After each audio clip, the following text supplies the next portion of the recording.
பள்ளிகள் கோடை விடுமுறைக்கு பிறகு திறக்கப்பட்டிருக்கு.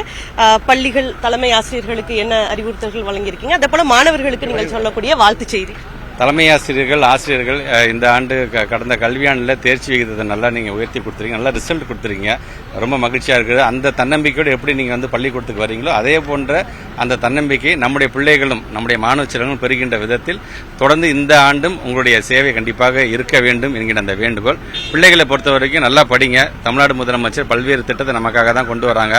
அவர் சொல்றதே படி படி படி, படிப்பதற்கு தடையாக எது வந்தாலும் நான் பார்த்துக் கொள்கிறேன் என்று சொன்னாங்க. அதனால மற்ற இந்த வயசுங்கிறது பல டிஸ்ட்ராக்ஷன் இருக்கும். அந்த டிஸ்ட்ராக்ஷனை ஒதுக்கி வச்சுட்டு நம்முடைய பெற்றவங்க எவ்வளவு கஷ்டப்பட்டு நம்மளை படிக்க வைக்கிறாங்க, நம்முடைய ஆசிரியர் பெருமக்கள் நமக்கு எவ்வளவு கஷ்டப்பட்டு பாடம் சொல்லித் தராங்க என்பதை மனதில் உணர்ந்து கொண்டு பொறுப்புள்ள பிள்ளைகளாக நீங்கள் ஒவ்வொருவரும் இருக்க வேண்டும் என்பதை என்னுடைய வேண்டுகோள். அதே போல கொரோனா தொற்று பரவல் அதிகமா மறுபடியும் துவங்கி இருக்கு.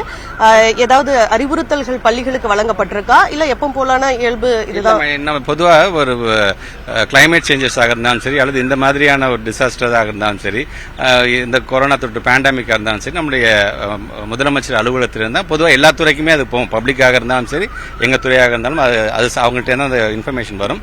அதுக்கு முன்பாக நம்முடைய மாண்புமிகு மக்கள் நல்வாழ்வுத்துறை அமைச்சர் நான் கிளம்ப நான் கேட்டுட்டு தான் வந்தேன். நான் அப்போ சொன்ன ஒன்றும் பயப்பட தேவையில்லை, ஏன்னா இன்னைக்கு ஆரம்பிச்சிட்டோம் நாங்கள் ஸ்கூலு, நாங்கள் இது படிப்படியாக நாங்கள் இன்னைக்கு ஃபுல்லாக இது போக ஆரம்பிச்சிருச்சு நான் சொன்னேன். அது ஒன்றும் கவலைப்பட தேவையில்லை மகிழ்ச்சி, இது ஒன்றும் வீரியம் இல்லாதது தான், இது அங்கொண்டு இங்கொண்டு தான் இருக்குது, அதனால ஒன்றும் கவலைப்பட தேவையில்லை என்று சொல்லியிருக்காங்க. அப்படி ஏதாச்சும் இருந்தது என்றால் நான் சொல்றேன் அப்படின்னு சொல்லியிருக்கேன். இந்த கல்வி உரிமை சட்டத்தில் அந்த நிதி பெறுவதற்காக வழக்கு தொடரப்பட்டிருக்கு, அடுத்த கட்ட நடவடிக்கை? ஆமாம், இப்பதான் சம்மர் ஹாலிடே முடிஞ்சு இன்னைக்கு தான் சுப்ரீம் கோர்ட்டே தொடங்குறாங்க. ஸோ இனிமேல் தான் எங்களுக்குமே தெரிய வரும் அதை பற்றி என்ன. ஆமா, அதை சார்ந்து ஏன்னா நமக்கு வர வேண்டிய நிதி ஸ்டேட்டுக்கு வர வேண்டிய 600 கோடி ரூபாய் இழுத்து பிடிச்சி வச்சிட்டு இருக்காங்க. அதுல இருந்து 2152 கோடி ரூபாய், அதுல இது ஒன் ஆஃப் த எலிமெண்டா இருக்கிறது அந்த ஆர்டி ஆக்டோட அந்த 25% அமௌண்ட். அதையும் எங்களுடைய பிரின்சிபல் செக்ரட்டரியும் கடந்த மாதம் 16ஆம் தேதி 17ஆம் தேதி போய் பேசிட்டு வந்திருக்காங்க.